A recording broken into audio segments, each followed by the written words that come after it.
بسم اللہ الرحمن الرحیم۔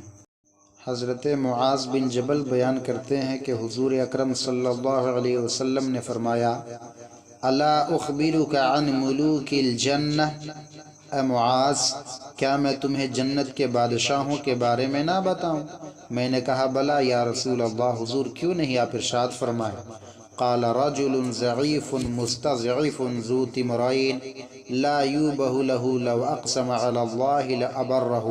تو حضور نے فرمایا وہ کمزور، ناتواں اور پھٹے پرانے کپڑے پہننے والا شخص ہے جس کی کوئی پرواہ نہیں کرتا، مگر اس کی شان اللہ کے نگاہ میں اتنی بلند ہے کہ اگر وہ اللہ پر بھروسہ کر کے کسی بات کے لیے قسم اٹھا لے تو اللہ اس کی بات کو پوری فرما دیا کرتا ہے۔ سبحان